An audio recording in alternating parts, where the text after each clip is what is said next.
Hey guys, I'm Georgia and welcome back, or if you're new here, welcome.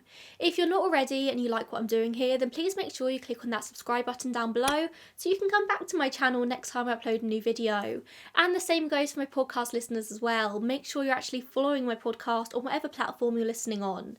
I actually don't make much reference to my podcast on my channel, but just to let my YouTube viewers know that I do actually have a podcast called Mysteries and Histories, which is just the audio of these videos in podcast form. So if you're busy and want to listen on the go, you can do that. Just look it up on your chosen podcast platform and hopefully you can find it.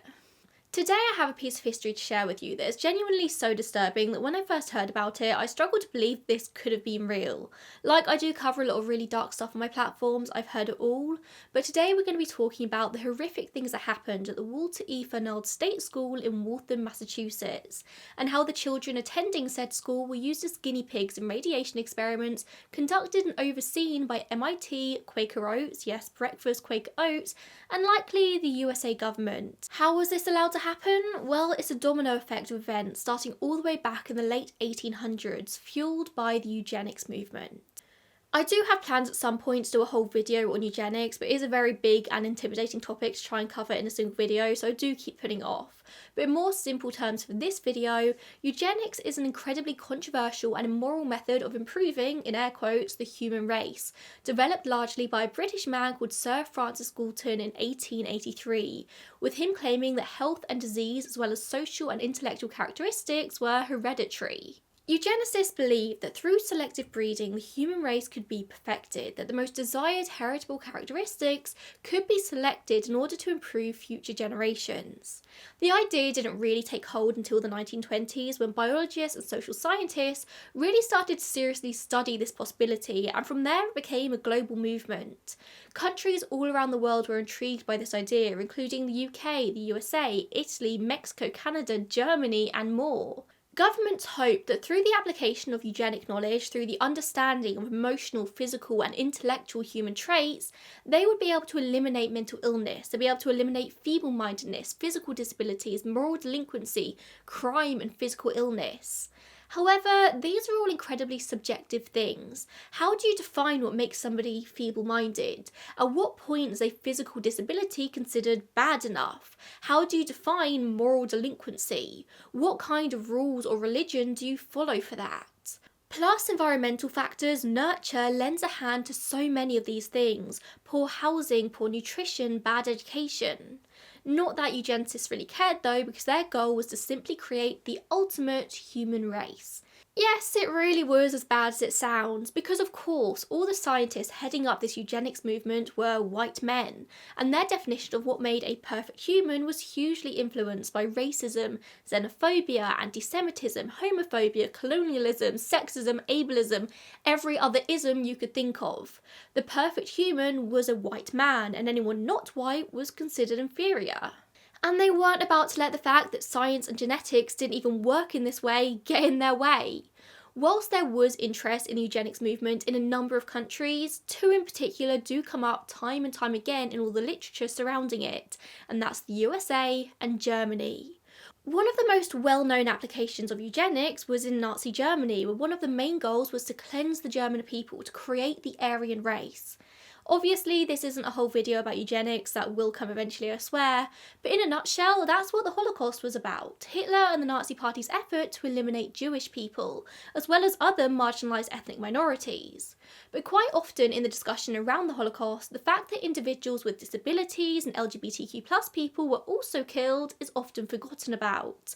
They weren't a part of the ideal human race either. A campaign of forced sterilisation was also enforced in Germany, which claimed at least 400,000 victims, most of whom suffered with mental illness, things like epilepsy, physical deformities, or this feeble-mindedness we keep hearing about. Knowing that this is what the USA were fighting with the Allies against during World War II, you might be shocked to find out that very similar things had been happening across the pond. Throughout the late 19th and early 20th centuries, immigrants were heading to the USA in hordes in search of the American dream, and around the same time, many big American cities were finding themselves dealing with issues of crime and poverty, especially when the Great Depression rolled around. Many local governments used the immigrants as scapegoats, blaming the country's problems on these non-American people coming in and destroying the country with their bad blood. From there, the eugenics movements grew as more and more people began to support it. And then it started to eke its way into American public policy. The Eugenics Record Office was founded in 1910, and eventually they started to propose laws that authorised the sterilisation of socially inadequate individuals, or those who were unable to work and relied on benefits from the government. Apparently those people did not deserve to procreate because they'd just create more people who did so, a drain on government money. This was an argument genuinely put forward by people, and others agreed. Apparently the sterilisation of one defective adult, their words not mine, would save thousands of dollars. But this policy made so much sense to people that 30 states ultimately ended up adopting eugenic sterilisation laws, which would lead to the sterilisation of about 60,000 people according to official numbers. But let's face it was probably more. By the 1930s, people did start to realise that eugenics was probably a bad thing, likely thanks to what was going on in Germany and the Nuremberg trials of the 1940s, and the idea of eugenics was scientifically discredited in the USA. Turns out that you can't just breed out disabilities or other so-called undesirable features, because that's simply not how genetics works. But many of the core ideas of eugenics would still persevere for many years, some still persevere even now. I mean, the states' respective sterilisation laws would stand for many years. It wasn't until 1973 that the reach of these programmes was revealed, and only then did the US Department of Health, Education and Welfare propose guidelines encouraging these states to repeal these laws. That's in my parents' lifetimes, it wasn't that long ago. One of the strongest relics of eugenics, though, was this idea of feeble-mindedness, which is defined in the Merriam-Webster Dictionary as an impairment in intellectual ability and intellectual disability. It's a very outdated word associated closely with the eugenics movement and is no longer used in medical, educational or regulatory contexts. It is considered offensive. But all the way back in the early to mid 20th century, it was a term you'd see everywhere. Being feeble-minded was considered one of the worst things you could be. Parents would be ashamed to have a feeble-minded child. If you weren't able to contribute to society and to capitalism, what was your worth at all? In 1848 in South Boston, Massachusetts, the Massachusetts School for the Feeble-Minded was founded by a man called Samuel Gridley Howell. In those early days, the school had a religious and moral mission to help high-functioning disabled children make something of themselves through practical education. Classes at the school included shoe repair, broom making, rug making, weaving, knitting, dancing, athletics, just practical skills for children. But a couple of decades in, the school came under pressure to accept adults as well with chronic disabilities who required around-the-clock care. The school accepted this, but they needed more space, with construction starting on school buildings on 18 acres of land in local Waltham. Over the coming years, more and more land would be acquired until eventually the premises spanned 180 plus acres. And as the school grew, so did the number of students, or should I say residents. This wasn't your typical 9 to 4 school day. This essentially became a home. It went from 142 residents in 1889 to 2,600 residents in the 1960s. The third superintendent of the school from 1888 to 1924 was a man called Walter E. Fernald, and he wasn't exactly a great guy. He was a doctor who specialised in working with intellectually disabled people. And actually, just a quick side note here, in order to avoid offended comments, I did a lot of research as to the best language to use referring to those with intellectual disabilities, and it is a minefield. What somebody is happy with will offend somebody else. So for the sake of this video, I'm going to be using the official term as of the US federal law, which is intellectual disability. Most of my research around this told me to refer to specific people and use like personalised language in regards to like a person's specific disabilities, but obviously that's not too useful in this case when I'm using it as like an umbrella term. So apologies if my choice of words here offends anyone. I know the language around disabilities is ever evolving, but being on the internet these days is pretty rough and I'm trying my best. Once Fernald started at the Waltham School, he became a prominent supporter of institutionalising people with intellectual disabilities, writing many a paper about the burden of the feeble-minded on the rest of society. Although he apparently did advocate for humane care, the standards of that back in this time were much different to what we would consider to be humane today. He was also an active supporter of involuntary sterilisation, helping the eugenics laws being passed in a number of states. Under his administration, the school changed from this religious moral mission to help and instead to a more scientific based mission. The children and adults kept in the school became somewhat of an experiment in eugenics. He promoted strictly enforced segregation of intellectually disabled people to keep those people in institutions and away from the rest of society. Whilst the Waltham School was the first school of its kind, many other schools soon followed suit, and they became more of a scapegoat for the states. What started as a school to help people who may have otherwise struggled to assimilate into society to learn helpful life skills, relatively harmless and helpful for the time, turned into a prison, a camp for anyone deemed developmentally disabled, and then for anyone who just didn't have a place in society otherwise. The state would begin to place children from broken homes into the school, which had now officially been renamed the Walter E. Fernald School for the Feeble-Minded. Children from poor families, orphans and state foster care. If the state didn't know what to do with you, you'd be placed in the school and forgotten about, especially if you displayed a lower than average IQ. There were no allowances made for the fact that children from poor families, orphans, other disadvantaged children likely had never had access to a proper education, and therefore naturally their IQ would be lower than a child who had. It didn't matter. If you had too low an IQ, you were deemed a burden on society, thrown in the school and forgotten about. These people were labelled as morons, another less than PC term today, a word that went on their official records. But at the end of the day, the state knew that these children didn't particularly belong at the Fernald School. There was also a financial incentive to keep them there, to keep these children incarcerated. The next superintendent was a Dr. Ransom Green, and as the population of the school increased, they needed more funding. How did they get this funding? Through child labour, of course. Dr. Green said at one point that he needed a mix of 30% morons to keep the school operating, aka 30% non-disabled children to work, to make brooms, work in the fields, grow the vegetables they ate. They even made pocket notebooks and traffic tickets and other stationery for the local police departments.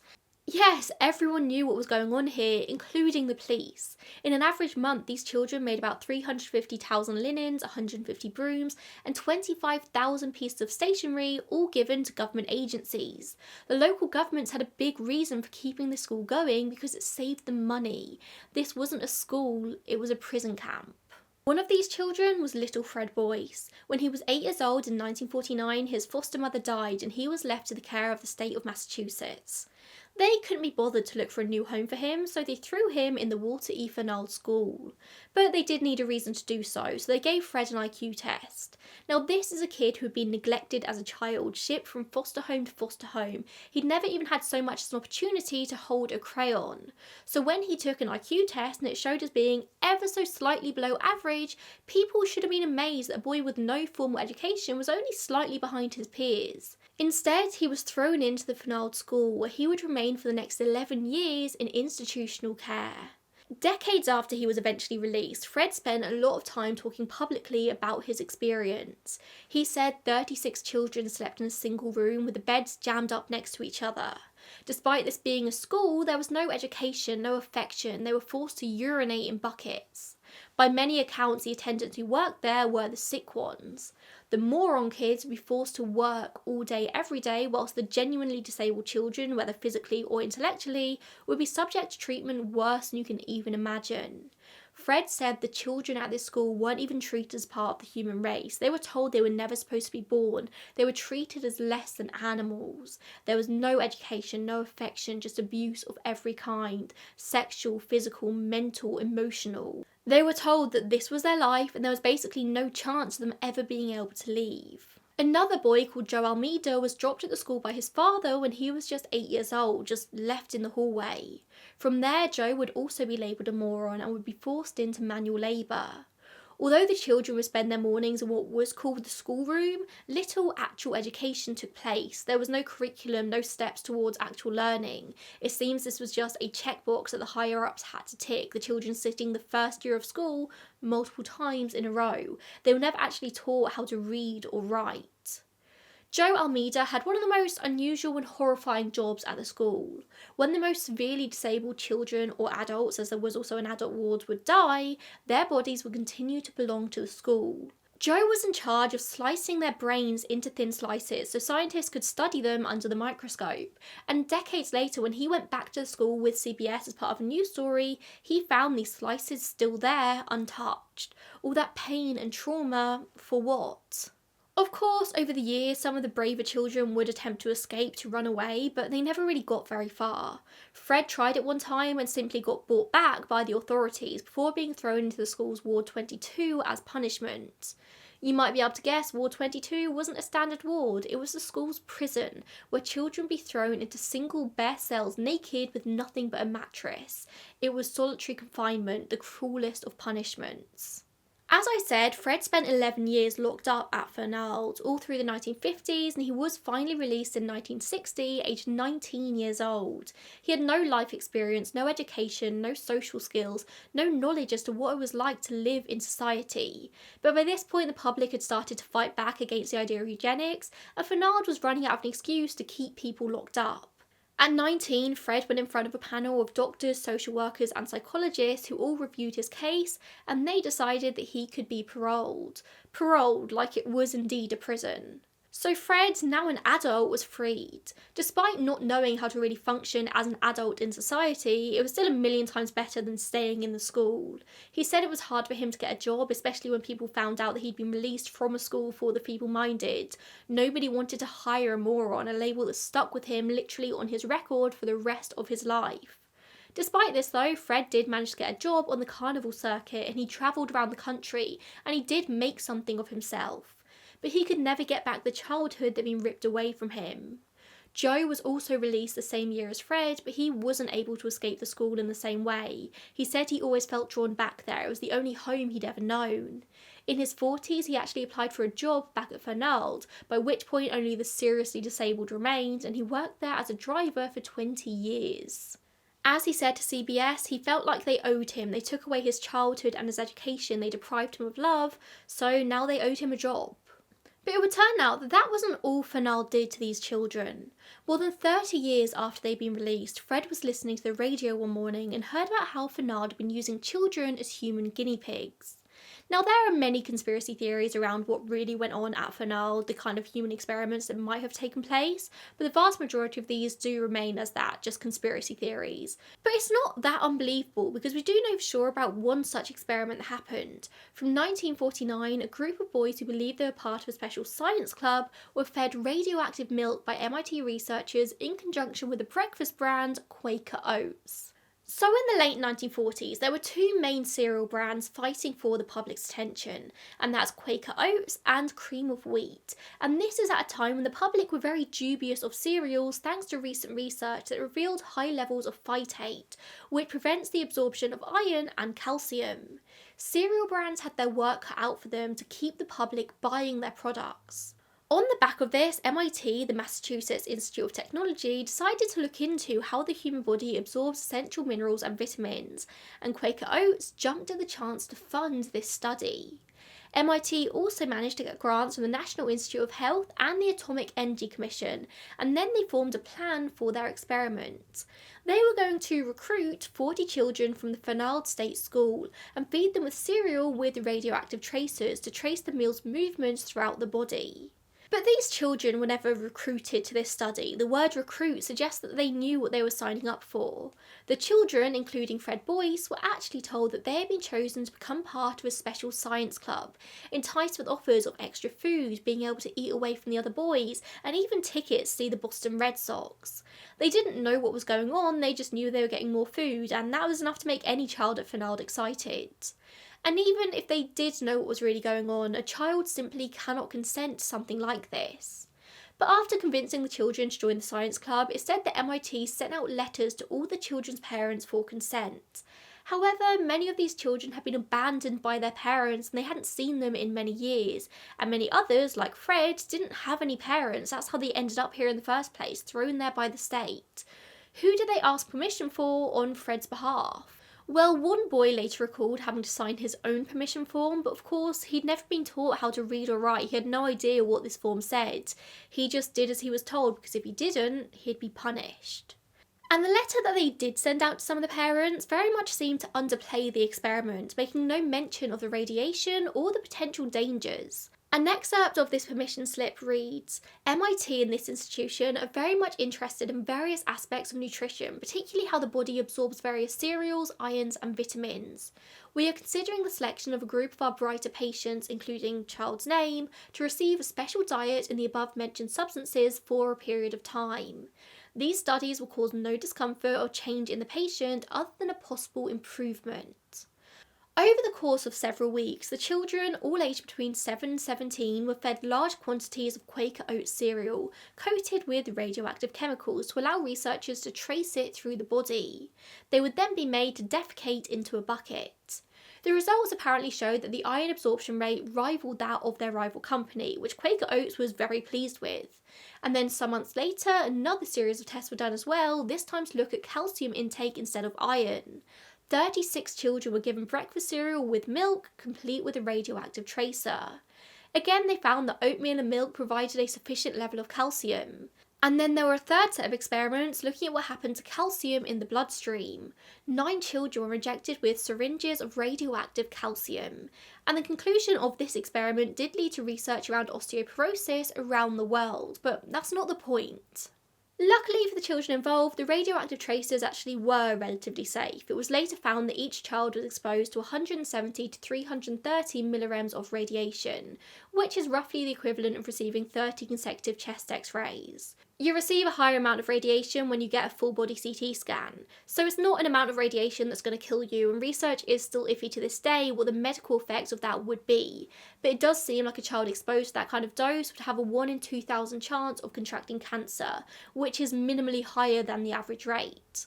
But this is what research showed decades later. They didn't know this at the time, and besides, the medical risk isn't the point here. It's the ethics around this which are wildly questionable. These were vulnerable children who could never have consented to taking part in such a study, even if they were told what was going on. I mean, even the parents who were able to be contacted were lied to about the parameters of the experiment. They were told that the kids were going to be receiving a special diet rich in nutrients, with no mention of the risks or use of a radioisotope. The information provided to the parents was incomplete, but they were also told the experiment was going to be beneficial for the children, and there was no evidence that it was going to be. MIT chose to use these children at Fernald because they were considered less than, because it was going to be easier to get permission, in that they didn't really need permission. Is it ethical to test on institutionalised children who are specifically institutionalised because they're deemed to be morons? No. These were children who were incapable of refusing such a request. Had these children said no, they would have been punished for doing so, but they weren't ever going to say no. They were told they were going to get more food and special treatment. Of course, they were going to agree to it. So this all happened, the science club were eventually released from the studies, none the wiser as to what had happened, and eventually a huge amount of these children would be released from Fernald. Even as adults, they had no idea what had gone on. That is until 1994. In the spring of '93, then President Clinton ordered federal agencies to release a huge amount of classified information, which obviously uncovered a whole load of shady things. Reporters who had a field day with all this found a number of radiation experiments performed on human beings all across the country, not just at Fernald. African American people, low-income women, intellectually disabled children, all disadvantaged groups were targeted by radiation experiments. In December 1993, a journalist with the Boston Globe called Scott Allen unearthed a number of papers that documented the studies conducted at Fernald, and the day after Christmas he published an article entitled Radiation Used on Retarded. I use that word purely for the sake of this title, you can't always sugarcoat history. In response, a man called Philip Campbell, who was the Commissioner of the Department of Mental Retardation in Massachusetts, created the Task Force on Human Subject Research. It was the task force's job to investigate all human studies that had been conducted in any state-administered facilities. And it was found that the federal agencies funding the experiments never voluntarily or by any legal requirement notified the public of what had been going on at any point. Even the victims themselves had never been made aware of what had happened. In fact, it was 45 years later that Fred Boyce, now in his 60s, turned on the radio one morning and hears the presenter talking about a science club at Fernald and what really went on. That was him, he was in that club, and until this moment, he had no idea what he had been a part of, and now it was making national headlines. Through the end of 1994, the task force reviewed tens of thousands of archival records pertaining to the Fernald experiments to find out what was really going on here, and the Quaker Oats experiment was definitely not the only one.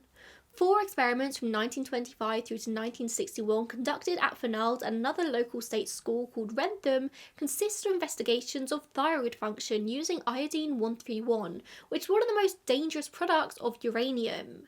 The testing was found to be conducted for Cold War purposes rather than anything medical, which makes this whole thing even worse. This experiment measured whether normal iodine added to a diet could block the uptake of radioactive iodine and featured 70 children from just 1 to 11 years old.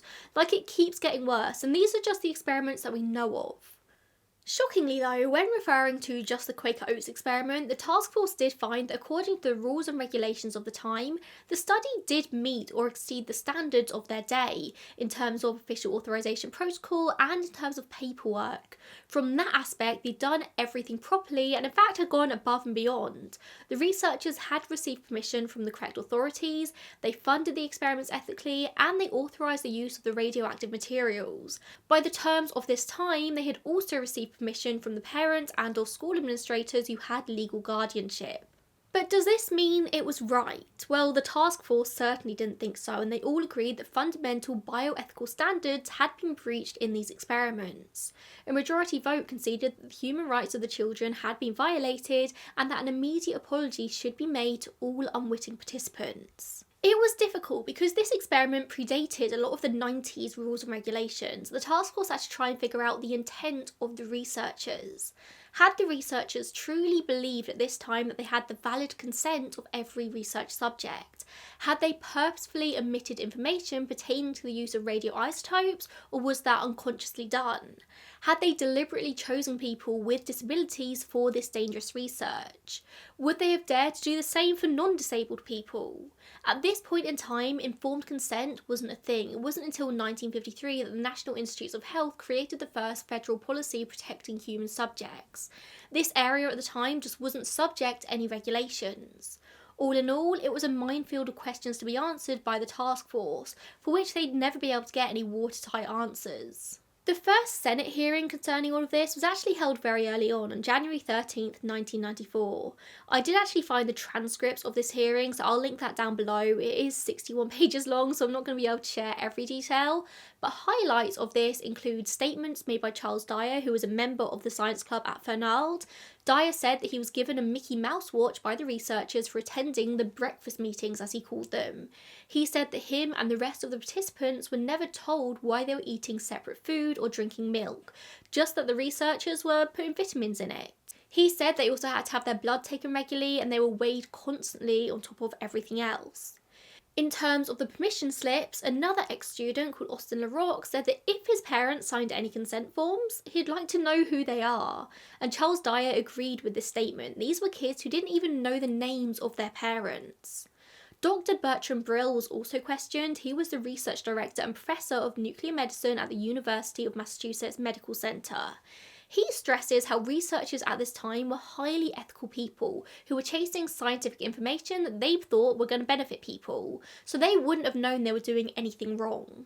Dr. Brill was very pro these researchers throughout this entire hearing. However, when asked if he thinks the parents would have consented to the experiments had the words radiation or radioactive been used in the letter, considering this was at the beginning of the Cold War and the fear of nuclear bombs was everywhere, he was kind of forced to backtrack. The word radiation wasn't used in these letters for a reason because they knew people wouldn't agree to it. The most shocking part of this hearing is perhaps that Brill actually attempted to defend MIT's choice of using intellectually disabled children instead of, say, MIT students by saying that they simply ate more cereal than most people, which is incredible because struggling university students also probably have a very high cereal intake. He actually couldn't give any valid reason as to why Fernald students were chosen for this, and eventually conceded that they shouldn't have focused on a captive population that had no alternative. They had no choice but to take part. All in all, it looked very bad for MIT.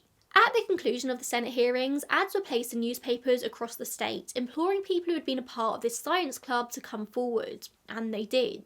In 1997, roughly 30 men, many of whom did have physical and intellectual disabilities, filed a class action lawsuit for $60 million on the grounds of a violation of their civil rights. The suit alleged that the children were tricked into joining the science club in order to participate in these experiments, as some of them were exposed to more radiation than federal limits at the time allowed.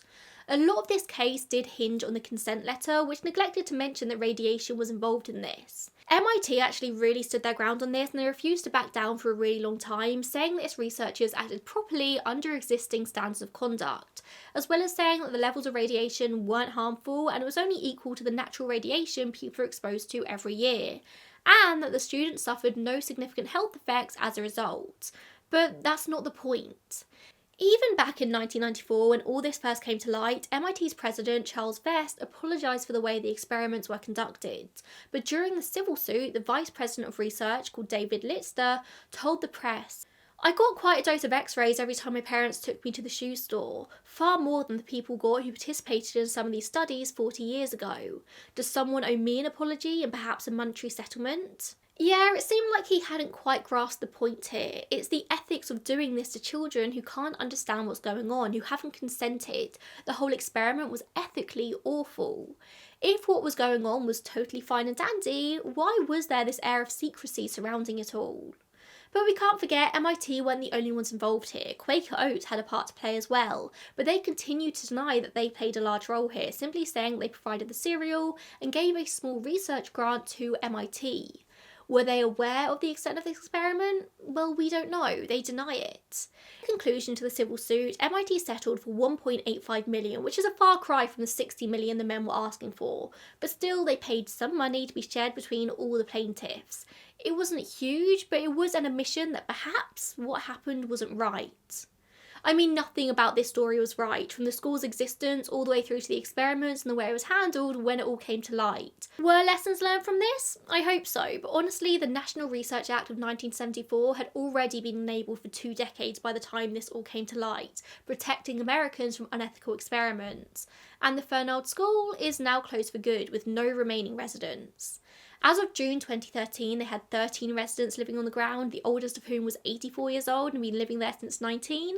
So if my maths is correct, they would have been at the school at the same time as Fred Boyce and the others I've mentioned today. As the years went on, treatment of those at Fernald did get better. It wasn't always like it was in the 40s and 50s, but I don't think it was ever particularly wonderful. The last resident was discharged on November 13th, 2014, with people having been slowly integrated into other state-operated programmes. In 2014, the land was purchased by the city of Waltham, and from what I can gather, most of the buildings that were once the Fernald School for Feeble-Mindedness have been demolished, although some do still stand today. Today, the land does remain vacant, despite many considerations of building something new. Some have even suggested building a high school there, which just feels a little bit on the nose.